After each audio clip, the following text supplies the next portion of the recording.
Hello, everyone. This is Margaret Manning with 60 and Me. This is the place where women over 60 come to be inspired. And in our 60s, we're looking to reinvent ourselves and redesign our lives. And my guest tonight is John Tarnoff. John is a career development consultant. He is a speaker and educator, and his specialty is helping boomers make this transition into the new workforce and reinvent themselves. John, welcome to the show. Thank you, Margaret. Pleasure to be with you. It is so good to have you here. We've got a community of about 50,000 women now over 60 and all around the world. And I think that we're used to using this term boomer, and we're part of that generation. But since you focus on that, and that is your world, can you tell us a little bit about what you mean by a boomer and some of the statistics, perhaps, that people may just not know about? How big we are? Well, we are, in the U.S., we are about somewhere between 74 and 76 million, born between the years 1946 and 1964. And there are two cohorts, essentially, in this group. Mm-hmm. Statistically, there was a great big growth spurt after World War II. I think everyone was kind of happy to be back from the war. And then there was this dip around 1954, 56 or so. I like to think that everyone was kind of taking a cigarette break around that time. And then our parents got back at it and then kind of petered out, as it were, around 1964. The Gen X cohort is from 1965 to about 1980, and then the millennials, our kids primarily, start around 1980, 82, and go up to around 1995, 96. Right. I think various people are defining the generations in slightly different terms. So it's a big group, but how would you characterize this community? I mean, of this demographic? What are some of the characteristics of this boomer generation? Right. Well, I think in terms of the workplace, we're actually known for being hard workers. We're known for having a really great work ethic. It's interesting. I think we all, or certainly I feel like I come out of this Woodstock generation where it was all kind of peace and love and we had all these ideals. But then I think somewhere along the way, we kind of got a bit sidetracked into the 80s and the Wall Street generation and the Beat generation. And so I think culturally, we've been a little bit all over the map. And yet it's been part of this process, which I think we invented, which is we wanted to find ourselves, right? And post World War II, post atomic bomb, I think the world changed significantly in terms of our sense of identity as humans. I like to say that rock and roll could not have been invented without the atom bomb, because I think the energy and really this kind of rebellious anxiety that is expressed through rock and roll is in direct response to a world which we realize could end at any moment. And I think, just to kind of spiel on this for a little bit, I like to also say that the millennials, our kids, are trying to finish what we started in the sense of values and environmentalism and sustainability and consciousness, right? So I think for them, and I have a daughter who just graduated from college, these kids are really concerned about the future in a way that even we were not. So I think bringing it back around to the question of the generation and the work that you and I are both doing with our generation, boomers can make a big impact now. And I think that a lot of the work that I'm doing is trying to raise our consciousness to realize that rather than quote unquote retire, which means to withdraw from society, we have an opportunity to re-engage with society in a very, very powerful way. I mean, I'm really finding what you're talking about interesting because, I've done a lot of discussing this with our community. And, we've lived through 6 decades, and those decades have been very distinct and unique. And I think you're right. We've gone through confidence and then a little bit of a shattering of confidence. And a lot of women are kind of almost rebuilding themselves from the ground up in their 60s. They may be, divorced or have moved away from their children or vice versa. And there's this big opportunity to just take all that experience, all those 6 decades of learning, and come out of it with beautiful rejuvenation. But I was thinking about this in terms of strengths and weaknesses, and I think that you would probably agree. I know we've chatted about the strengths of the boomer generation. What have we got going for us that is going to help us excel and help us achieve our goals? What are we good at? Well, I think that primarily one of the things that we undervalue about ourselves is our wisdom. Mm-hmm. And I think that I was actually just in discussion this morning on LinkedIn with a woman who had responded to a post that I did this week in Huffington Post. I do this weekly series on boomers who have reinvented themselves. And, I was struck by this sense that she had. She was talking about this expression, which was actually coined by a psychologist named Richard Leder in a book, Life Reimagined, that was the center of this new AARP Life Reimagined project website. Yes, talking about the working worried, people who are in their 50s, who have a job, who are seeing the end of the road and are panicking about what's going to happen. Am I going to get fired? Do I have enough for retirement? What am I going to do? And I really think that we undervalue our potential after age 55, age 60, age 65.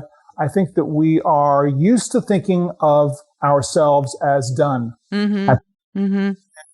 Our society has never been in this particular situation before, where people this age are living longer, are capable of working, are fully operational, as it were. Yeah.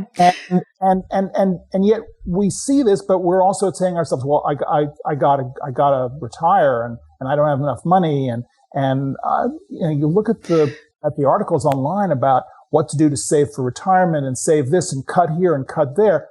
I don't see any articles about how to generate income, how to thrive, how to excel, how to be productive and resourceful into the next decade. So, I think we have untapped wisdom here from our life experience and untapped abilities that we're just not expecting we're going to have to use. So what is it? Is it just a lack of confidence, or is it, that we've been beaten down a little bit, or, what are the things that we can do to improve that situation? I mean, practical things, John. I mean, not just, theoretical, but what can a woman actually do? Right. Well, I think, in a funny way, as you're talking about this, yes, we've kind of been psychologically beaten down. It's a little bit of Stockholm syndrome, where we're being held prisoner by the younger generations who are saying, move over, you're too old. And we're going, oh, yeah, I guess I'm too old. Believing the stereotypes.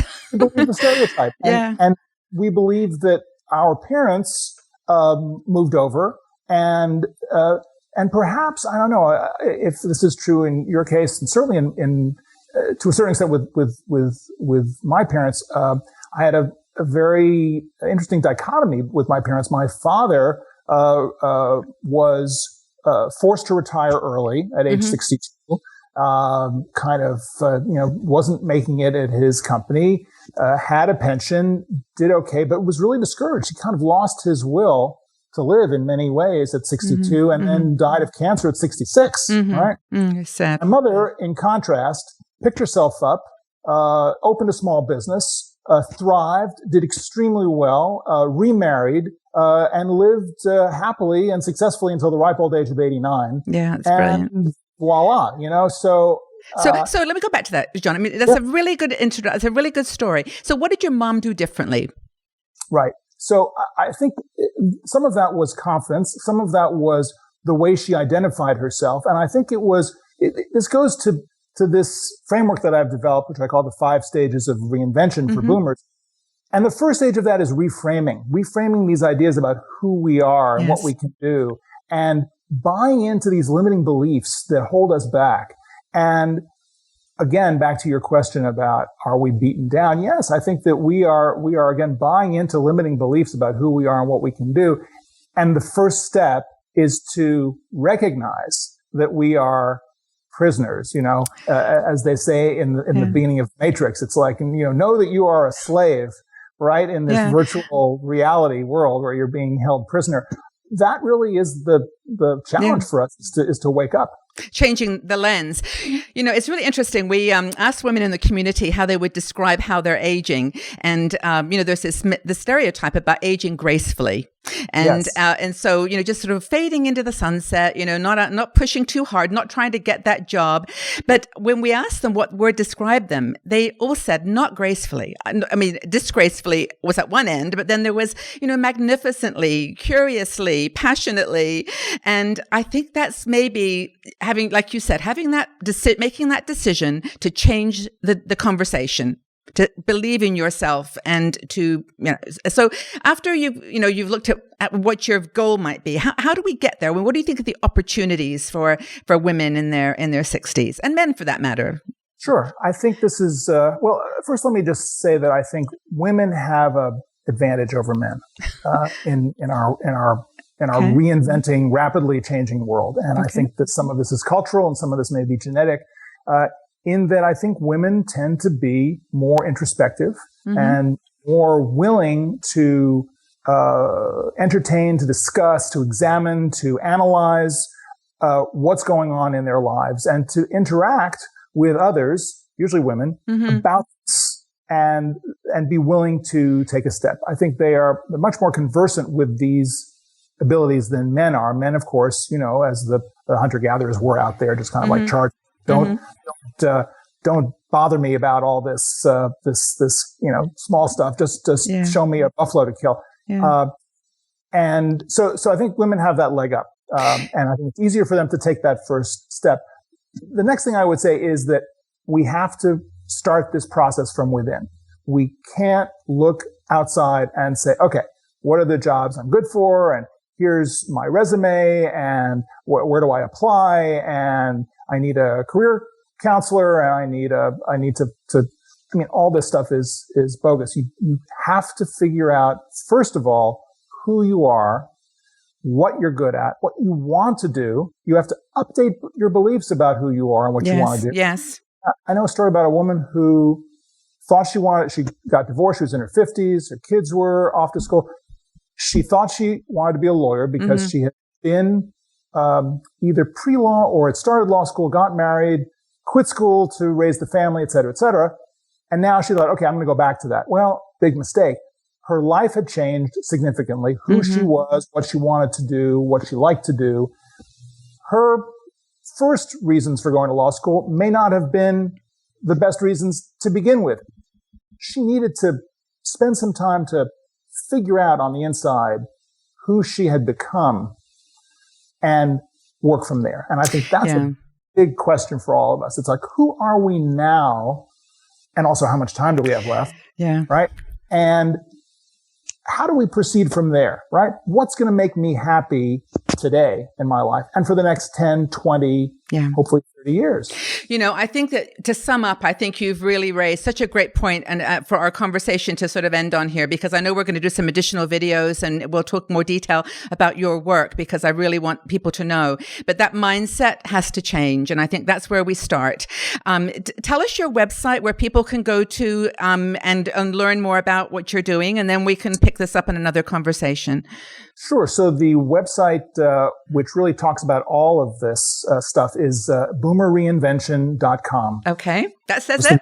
Boomerreinvention, no spaces.com. Okay. And that's really the clearinghouse for all of this information and discussion. Okay. John, this has been a fabulous conversation. I'm inspired. Thank you so much for your time, and we'll talk again soon. Pleasure. Thank you. Thank you, John.